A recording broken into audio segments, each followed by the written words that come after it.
Guys, welcome back to the HawksZone Rundown. We got a cool few shows coming up for you guys leading up to the 2025 NFL Draft.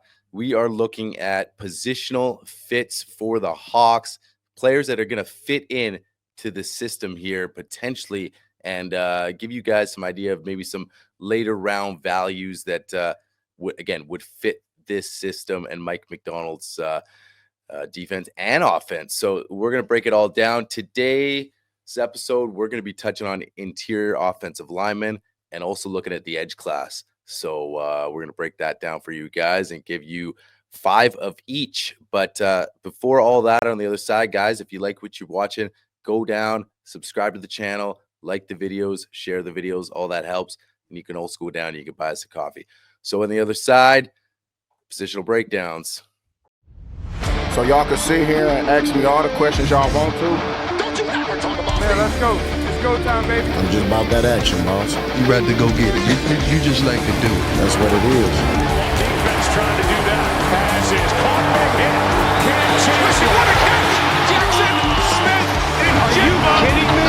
Baldwin. Oh my goodness, he caught it. This is the HawksZone Rundown with your hosts, Ryan and Bryce. Guys, welcome back to the show. We're going to kick it off right off the hop here with the interior O-line. I know you guys have been, talking about it all off season that, man, we need help in that interior with that guard play. And we were expecting it to happen right away, especially the first day of free agency. And then kind of things got rolling, never really happened.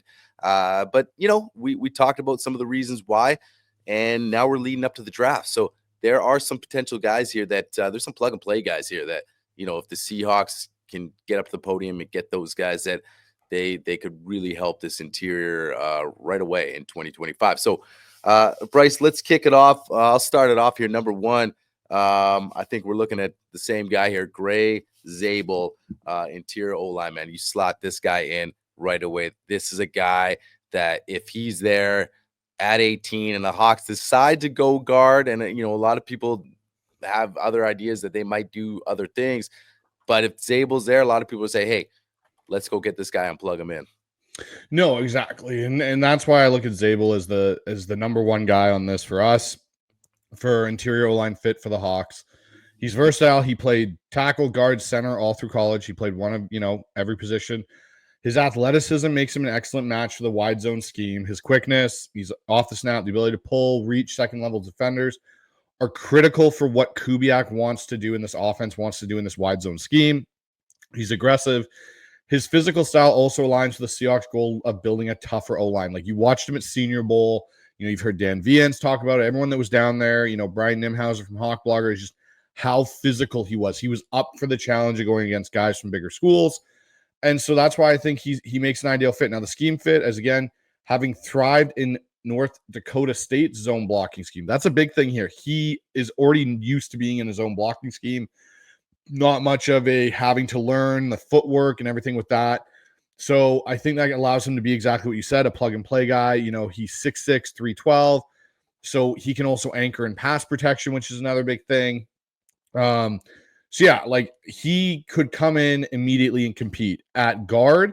And really, realistically, if Seattle looked at him and found value later on in this draft with maybe one of the other guys that we mentioned on this show at guard, you could even possibly put him in the center competition with Jalen Sundell, former teammate of his, and Olu Oluwatimi to see if he could actually beat those two out for the starting center role. So that's why I really look at Gray Zabel as the best fit in this interior O-line class at the top end of the draft.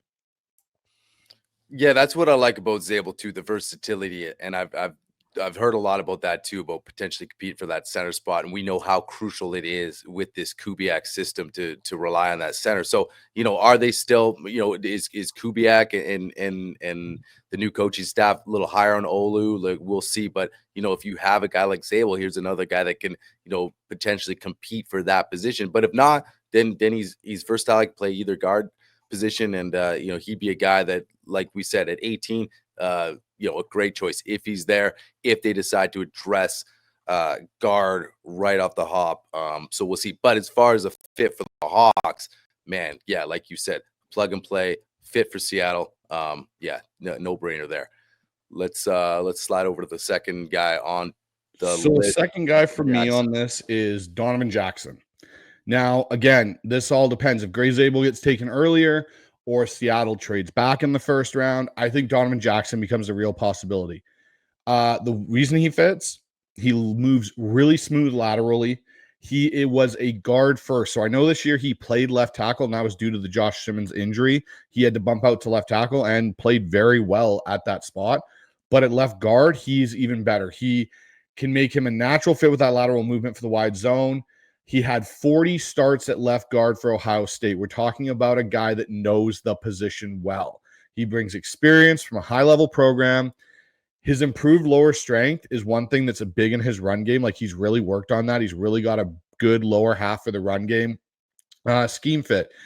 His quick shuffle and pass protection is one thing that's kind of interesting to watch when you watch his feet.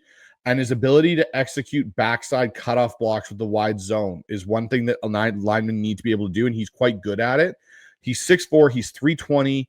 He provides some balance and agility and power to his game. And again, he's another guy that you can plug and play. He would come in and immediately, I think, be the starting left guard next to Charles Cross if Seattle was to take him. But again, you're going to be looking at this guy late day one, early day two. He's not going to be a guy that's going to fall into the later day two part or early day three. This guy's going to be either a late first round pick or early second round pick. Yeah, and the nice thing about him, like you said, he knows the position. And the other thing is, if they don't get a Gray Zabel, if they say go pick a receiver or whatever, then maybe there's a scenario where they trade up a little bit. Like they're sitting at 50 and 52, and they say, like you said, he could be an early day two guy. You got to maybe go up a few spots. And then if they say, hey, listen, maybe we got to address this position now because we didn't at 18. Here's a guy that, maybe he's in our sights. We don't want him to slip away. So you got that, potential trade scenario too. If you say, okay, let's go get this guy because I don't think he'll last. Exactly. And both Zabel and Donovan Jackson, for me, I think are guys that Seattle should walk away with one of the two in this draft if they really want to make a commitment to getting the O-line back to being a dominant, powerful force going forward.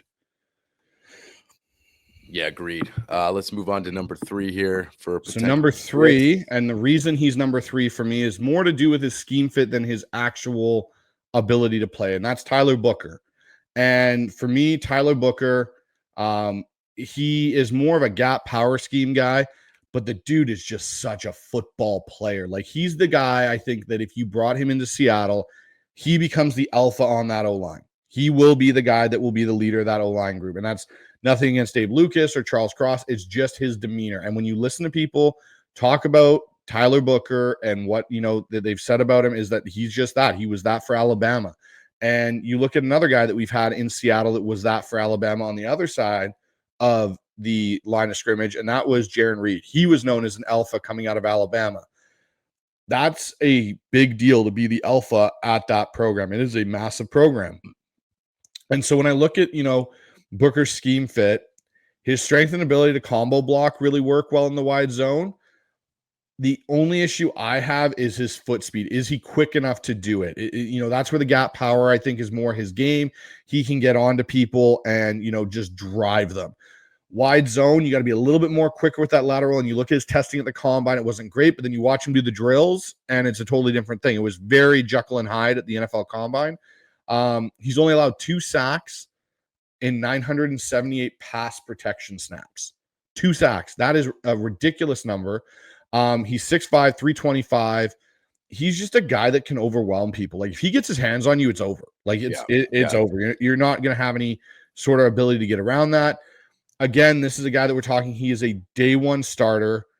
He is going to bring the leadership, the nasty, but he's a guy, again, I don't think slides even into round 2. He is going to be a day one guy. Somebody is taking Tyler Booker either at the mid to the late part of the first round, somewhere in there. I think from probably pick 12 down to pick 32 is somewhere where Tyler Booker is going to go. So if Seattle falls in love with him and has, John Schneider has conviction about taking Tyler Booker, as does Rick Dennison, as does John Benton and Clint Kubiak, Tyler Booker very well may be the pick for the Seattle Seahawks. Yeah, like you said, he just controls the rep from Alabama, right? Just what you want in that interior. So yeah, I'm all about it too. And the nice thing about it is that you do have some depth in this draft. So if people are thinking like we got to take one at 18, and you don't get Zabel, there's other guys here. There's other guys like he might be a first round guy, but I think there's options here for the Seahawks. So I think there's no question, after we name off these guys, I think we're definitely gonna walk away with a couple dudes here. And I think I'd love to have Booker. I think, like you said, Zabel would be the first, but man, these first three guys that we talked about, I'd be happy with all of them. So let's move on to 4. 100%. And so here's number 4, and that's Jonah Savaiinaea. Jonah Savaiinaea, to me, again, he's come out and stated, I want to be a guard at the NFL level. You saw him at Senior Bowl, and he really struggled as a tackle. Now, we had Rob Staten on the other day, and Rob brought one point up that I agree. Watching some more of Savaiinaea's film, I want to see that nasty streak. We talked about it just now with Tyler Booker. Jonah Savaiinaea needs that. Like, like Rob said, if he had come out and punched somebody at Senior Bowl, it would have done so much for his draft stock going in an upwards direction, because I think that's the biggest thing about him. Is he a finisher? Is he a guy that when you've got that, what we struggled with in Seattle this year, that 1 yard, and you need to be a nasty SOB to go get that 1 yard? Is Jonah Savaiinaea that? And that's why I have him down below Gray Zabel, Donovan Jackson, Tyler Booker, is because I don't know if that's there. And that's what makes me kind of worried. I think otherwise, the scheme, he's got impressive quickness for a guy that's 6'4", 330. He does have the ability to pull and climb to the second level, and he's a very dynamic run blocker. His NFL caliber feet also will really help with the bootleg and the play action that Kubiak wants to run in the system. That's one thing he's quite good at. The thing when I look at Savaiinaea is he could come in and start. I wouldn't look at him coming in and just immediately being a plug and play guy. I think he's a guy that now you enter into that competition with a Christian Haynes and a Lamea and an Anthony Bradford and those type of guys. I don't think he just comes in and takes over that spot right away. So that's where I look at Savaiinaea as more, and that's why he's down at round, pick number 4 for me out of this group. And number 4 is the other guys above him are guys we can put in and say, okay, cool, we're putting you in, you're starting at left guard or right guard. Jonah Savaiinaea is a guy I'm going, okay, you're now entered into this competition, and we'll see. And again, I think he's a guy that's a day 2 round, mid round 2 to mid round 3 kind of guy. I think that's where he goes. Yeah, and I think it's just that would be more, like you said, a depth piece to compete with the other, projects that we have right now. Like, people got to remember we have a lot of those guys in the room, and that's going to be good. How is Christian Haynes going to develop? How's Lamea going to develop? So he would just be another guy in that mix to add that competition, which you can't have enough of. So yeah, man, let's move to number 5 here on the list. And then we do have 1 or 2 honorable mentions. You got Joshua Gray here. Yeah, Joshua Gray out of Oregon State's an interesting guy. Like, I project him to be a mid-round pick, so round 4 to round 6 kind of guy. Again, 6'4", 310. He moves really well. He has great quickness and space, which is, again, a big thing. That's the one thing we really want to strive home with this system is you have to have quickness laterally and be able to move well in space. He allowed 1 sack in 2024, so that adds some value. Scheme fit for him. His ability to get out of his stance is really good. Like, he can fire out quick. And that's a big thing with dictating terms is being able to get out and get your hands into that D line and move those guys. So that's one thing. He's also got good agility, which will help on that bootleg and play action game in Kubiak's system. So again, Gray's another guy you're bringing in here, and he's coming in to compete with Bradford and Lamea for, right guard. He's not necessarily, again, a plug-and-play guy, and that's what these last 2 guys and even our honorable mention are. They're guys you add to this competition. So either that means Seattle has now taken somebody where they feel they take Gray Zabel, and then you come back and get one of these guys in the mid to later rounds, or, they go with a different, position group altogether, and they have conviction that these guys can come in and add to this group that they already have come out and stated they do like the guys they have in-house. So this is more adding to that cupboard for Rick Dennison and John Benton than it is, hey, we're coming in and adding a guy right now that's going to be an impact player. Yeah, no, absolutely. And I think for me, I think it'd be a nice mix, right? You add to that project lineup, but also get a plug and play guy in here. I think we all expect a plug and play guy. I don't. It might not happen, but man, just with some of the guys out there this year, I'd love it if they actually got a plug and play guy. I got an honorable mention with Drew Kendall at center. Draws a lot of comparisons to Dahlman that we talked about all off season. He was a 4th round pick. They had similar shuttle runs, and they talk about how he's got the good zone blocking qualities for a center. So that'd be another guy potentially to look at. Honorable mention, later round guy that you can get in the mix there. No, exactly. And that's the thing too, is you bring a guy in like that, he's going to add to that mix. And that's what we're trying to do. And so my honorable mention here is Jaden Roberts from Arkansas.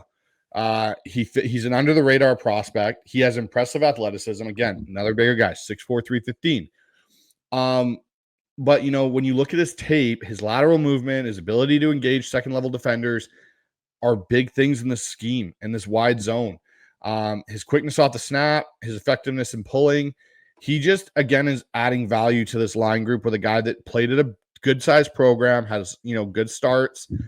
His pass protection ability to anchor against power rushers offers a developmental potential. And that's the key thing. He can anchor. He can hold his own against power rushers. Speed rushers, especially inside, could be a bit of a problem for him, but that's where you get some more of the combo blocking going on. But again, he's going to be a mid to late round guy. He could be a high upside developmental prospect for the Seahawks. So this is a guy where if you bring him in, he's maybe pushing Anthony Bradford potentially for a roster spot where you look at it and go, hey, this guy might fit our scheme better than Bradford does. We like him more, and we'll trade Bradford at the end of camp and preseason for a mid to late round pick kind of a thing. So that's where I look at it with Jaden Roberts. So again, a guy that's, adding value. And I'll point this out, Ryan, you're the only one that's brought up a center on this. I think Gray Zabel is the only one I look at that, think of potentially as a center. You listen to John Schneider's comments. He said this isn't a great center class. No, I think they're very happy with Olu and Jalen Sundell. And I think they're even more high on Sundell to a point now. You've listened to them this offseason, bring him up numerous times. Yeah. He was a guy that I was super high on last year. And I think, again, is going to be one of those guys I think that could fit this scheme better.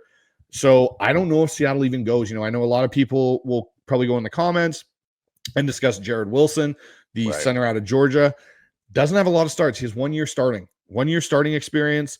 And, I get it was at Georgia and he did really well, but I don't think that Seattle necessarily views him the same way that the fans do. So I think there's a better chance Seattle goes guard interiorly than they do go center at any point with their picks.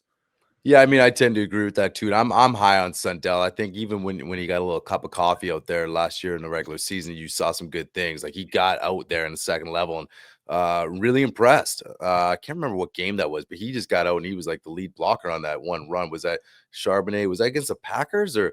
It was against the Packers where he pulled from center and led Charbonnet into the end zone. Yeah, and you really saw like his athleticism there and how he could get out. So I really, just stuff like that. There's a reason that I think you could be high on Sundell, that you can say, okay, maybe he's still got some developmental way to go, but there's some things there that you can. There's a reason why they're high on that. So I agree. I don't think center's like. And like you said, the center draft is not strong anyway. So you have a guy, if they had a Zabel, and that's why it makes all the sense in the world, because you got a plug and play guard. But hey, man, like here's a guy that if we get, hey, maybe we move the chess pieces around and then he does slide in that center spot. So but there's 5 for you guys, or 5 and some honorables for you guys.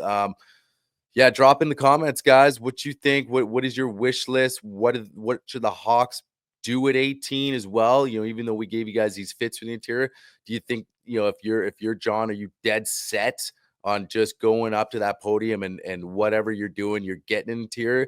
Because like we said, guys, don't be smashing television sets, because I think now, especially reading a lot of things, that there could be a chance that at 18 you're hearing a receiver called, and there's just so many things they can do. And Bryce, like you mentioned and we just talked about, there's value in day twos. that sure, maybe you don't get Zabel, but you get somebody else that can still be an impact guy. So yeah, so drop them in the comments, guys. We're gonna slide right over and we're gonna talk about the other side of the football because as you guys know, Mike McDonald came in here first year head coach, but awesome defensive dude, and we saw that defense get a lot better last year and really got better in the second half of the year. So what do you do sometimes with the strength? You make it even stronger.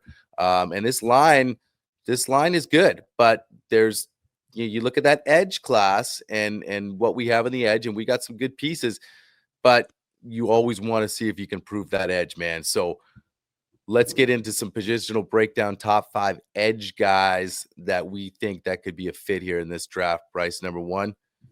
Donovan Ezeraku out of Boston College. So for me, I think he's a very interesting prospect for Seattle. I know I've talked about on other shows, Michael Williams. I just don't think Michael Williams is going to be here. So that's why he's not. This is, again, realistic, fits for the Seahawks on where they're going to be picking. And I think Ezeraku could be there at 18. He's 6'2", 250. He's got an explosive first step. He had 16.5 sacks in 2024. He is an ideal outside 3-4 linebacker. So exactly what Hall and Mafe play. I think he is more of an explosive first step than either one of them. He, is projected to kind of go late first round to early second. His diverse pass rush moves, he's got the club, the swim, the spin, like he does them all really well. His ability to bend the edge pair well with like a Boy Mafe or Derek Hall's power. So when you have that coming off the other side, it's going to make it harder to deal with. He also has got a relentless motor. Like the dude just goes. Now I get he's a little undersized being at 250 and 6'2". He's solid against the run, but relies more on his quickness and overall length of his arms. Like he's 33 inches. So that's an area I think where you could see maybe Seattle says, hey, we need you to put on 10 more pounds and put you up at 260. I just, he's versatile. You can move him around. I just look at him as a long-term potential successor to Chenna. We talked about it. Chenna redid his deal. I don't know if Chenna's got a much more of a tenure in Seattle outside of the season potentially. So I think if you take Ezeraku, that's more of a sign of we are trying to go get a impact edge rush piece, and especially a guy that can be an impact pass rushing piece right away, coming off that edge to pair with Hall, Mafe. We talked about on our last show. Contract extensions on the pulse of the Hawks with Mookie, and Boy Mafe was one of the guys we brought up. Are we paying him? Are we not paying him? What does that look like? Ezeraku's kind of a hedge against both Mafe and Chenna Nwosu if Seattle decides to go there. And just like you alluded a little bit earlier, Seattle may not go interior O-line at pick 18. If a guy like Ezeraku's sitting there, Mike McDonald say, hey, let's go add to a strength that we already have. Yeah, and with 16.5 sacks last year, right? You mentioned the motor, and adding the weight, man, that's easy, right? That's like get in our weight room, get with our guys. You're young, right? Guys are naturally going to add the weight as well, and that's what some people got to remember. Like these guys, kids, man, you can add the weight if they need you to add the weight. But you're right, man. Like you think about it, you talk about strengths, and we got to remember Mike McDonald is. Although he's a head coach, he's the defensive head coach. And sometimes you say, hey, look, maybe we kind of fell in this top 10 in certain categories. Well, we're going to make this a top 5, and I want to make this a top 1. So you get, how do you get there, right? You got to maybe your first round pick is a defensive player. That's just a reality. So I think that you got to be ready for anything as a Seahawks fan coming into this draft. Because you could see receiver, which is not a Mike McDonald thing. But you could also see we're adding to a strength, and you go get this kid. So, yeah, man. Moving on to number 2. So number 2 is Mike Green. Now, right. I get this. Mike Green has some off-field issues. He has some concerns. So he may not even be on Seattle's board. I don't know, though, because he's come out and talked about him, if they are taking him off Seattle's board or not. Like, it's an interesting situation altogether with that. So, again, breakout campaign in 2024 in college. He's 6'4", 248, a little bit taller than Ezeraku, about the same weight, 12 sacks in 2024. the thing is he's got a lean, wiry frame and quick twitch athleticism. Like, he might be the most athletic edge in the class. And he's a speed-based rusher. That's what he excels off the edge coming with. He often uses a hesitation move, inside spin to win. So kind of don't know how much of a development he has yet in his repertoire there for counters. He's light even for a 3-4 outside linebacker at 248. So again, I think a guy that's going to have to put on weight when he comes into the NFL. But he's kind of got similar Jadeveon Clowney vibes, which we know Mike Macdonald knows how to use. He used him in Baltimore. And his run defense is definitely a work in progress, though. He can get washed out by bigger linemen. But his length, he's got 34-inch arms. It kind of helps him disengage. Again, he's able to kind of stick his arm there and still be free. He's not totally wrapped up. So I think if he were to come in, it'd kind of be like what they did with Bruce Irvin when he came in 2012, really focus on the pass rush, bring him in on, your passing situations, and then build up his run game, build him into his run defending. But Seattle's need for more quarterback pressure is there. They only pressured 34.9% of a pressure rate in 2024. He's likely going to be available, I think, in the mid to late first round. He's a high ceiling pick. Again, he can develop behind some guys too. You don't have to play him right away. And that's with both of these guys. They don't have to come in and be immediate starters. They can roll into being your pass rush guys, bring that to the table. And then as they get into year 2, year 3, you see them become more of an all-around defender.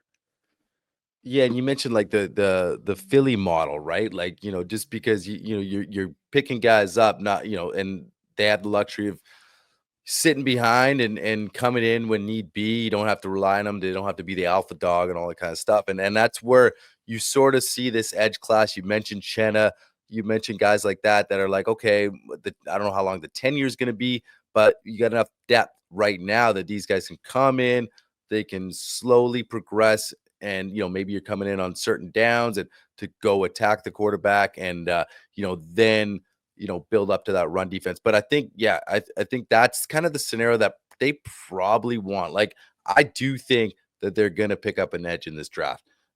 Just like, where are they going to do it? That's what's so intriguing about this draft. There's kind of these sneaky positions of need. We're going to touch on other positional positions in later shows, but there's a lot of positions of need, and edge is kind of a sneaky position of need. So and just with Mike Macdonald and John working together with a full offseason, so I'm intrigued, man. So yeah, great number 2. Moving on to 3. So number 3 for me is JT Tuimoloau, I believe is how you say it. I could be wrong. Don't kill me on the pronunciation. This guy's even from Washington, right? He grew up in Washington State. So played at Ohio State this for his college career. He's 6'5", 270. So he is a bigger edge. He's bigger than the first 2 guys. 7 sacks in 2024. He's more of a second round kind of guy to me. He's going to go in that second round. I think, I don't think he even gets into the third. He's going to be a second round pick. His size and strength make him a high floor edge. So he could play 4-3 end or slide into that 3-4 outside linebacker role, even maybe play a little bit of D end in that 3-4 scheme, depending on how Macdonald uses his fronts. He's got the rip. He's got the bull rush. He often wins via his effort rather than an elite burst. So he has got, again, that relentless motor and go. So he's going to be a guy that you're going to see just keep hunting that quarterback down. And those are things that Mike Macdonald values. He values that relentlessness. He's a rock against the run, though. Like, he's going to come in and be he fits more the Derek Hall kind of outside linebacker than he does the other guys that fit more that speed rush kind of side of things. So when you think of Seattle's 26 run stop, win rate last year, they need to get better in that. Like, yes, the defense was good, but they didn't have a great win rate against the run. So, again, Macdonald can use him as a rotational piece with the upside in year 2 or year 3 to become a starter. He's a guy that with those top 500 picks we've got, right? We've got 5 of those picks in the top 100. He is a guy that you could get. So if you don't get Ezra Rocker, you don't get Mike Green, you can fall back to JT here and be like, okay, we're comfortable with this. We've added to that edge group. We've added someone that can take on the role of Chenna in a year and still bring us upside in the pass rush game, but he's going to come in and be an immediate impact with our run defense. So that's where I look at him being more of a potential fit for the Seahawks in that day 2 period if they don't get. So again, maybe they go interior O-line, maybe they go receiver, and then they come back in day 2 and they get like a guy like JT out of Ohio State. Yeah, no, I like it, man. Just more depth on the line. I mean, that's I think what we're looking for essentially. Moving on to 4. So number 4 is a name I don't know if a lot of people have really looked at. He's someone that caught my eye. So that's Ashton Gillety out of Louisville.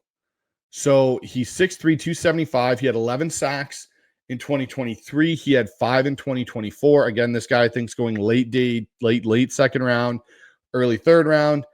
Now he's a bit of a tweener. So he's got a knack for disruption. He had 22 career sacks. His power and effort shine in run defense and interior rushes.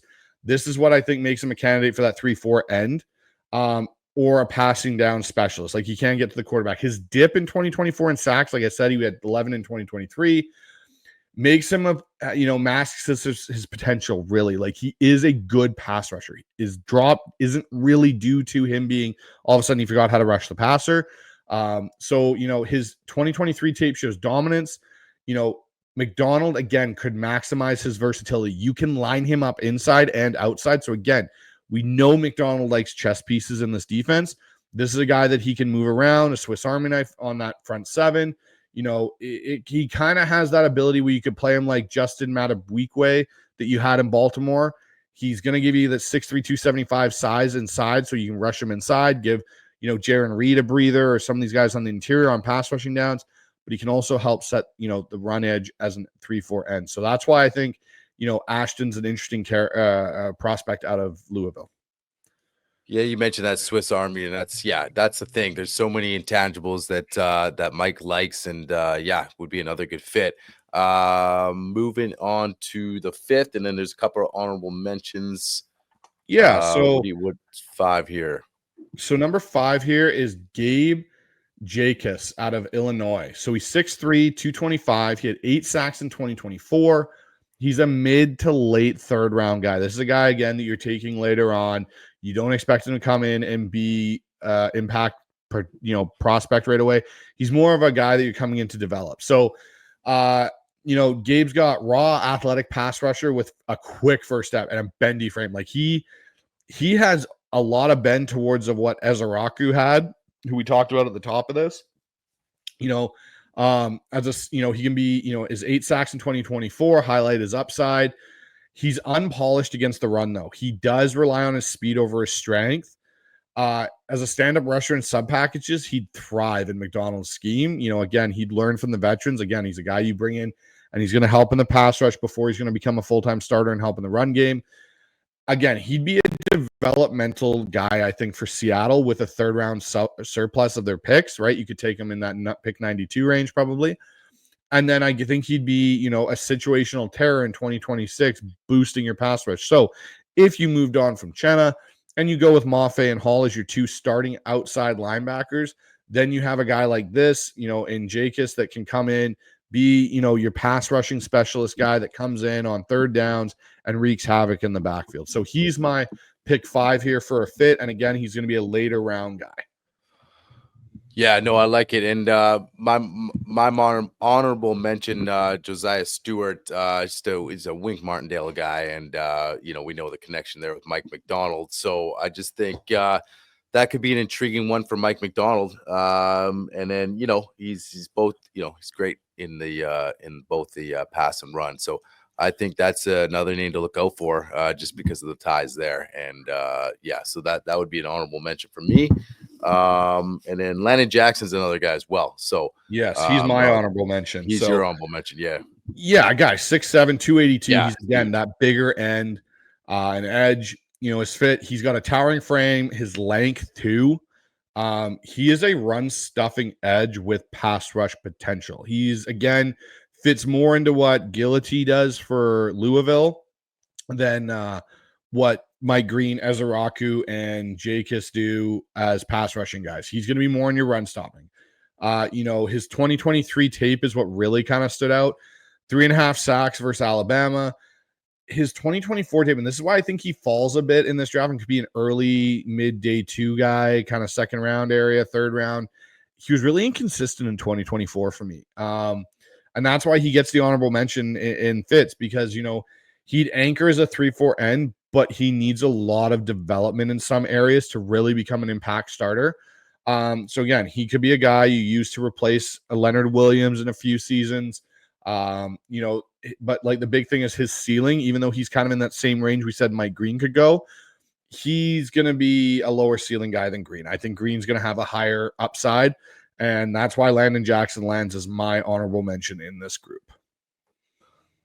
Yeah, no, absolutely. Yeah, no, big dude. So honorable mention. There's 7 guys for you, and guys, drop the comments. And what do you think about edge? Do you think it's a sneaky need, or you think you think you're in that camp where we're just like, no, let's just load up an interior, whatever else happens. But we think it's a sneaky need, maybe more than a sneaky need. I would just call it like, a need that's like, it's not the number one need, but like it's a need. I think you always gotta like look for a guy that can either be a development guy if you have the guys that we talk about. They got Hall, Mafe, Chenna, but eventually football life happens quick. You don't want to be stuck in years where we have been stuck, right? We've been stuck with that defensive line where you're shaking your head like, man, like what do we do, right? You go out and make a midseason trade and try to band-aid it up, and you don't want to be in those positions. So I think here for an edge, I think we do take one, and I think it is a need. And so yeah, let us know what you guys think in the comments section. But yeah, there's your 5, and there's your 5. So yeah, we're leading up to the draft.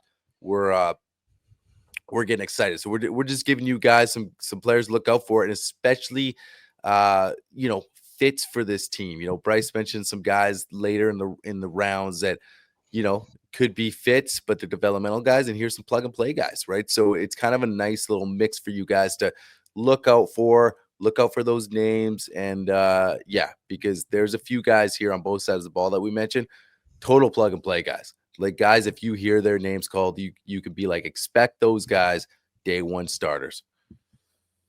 No, exactly. And these are guys that we're looking at where these are fits for the Seahawks. Right. They're not the top prospects. Like we didn't talk about an Abdul Carter. We didn't talk about a lot of guys that are going to be top prospect. These are guys that we think realistically are going to be in the Seahawks range of where their picks are going to fall this year.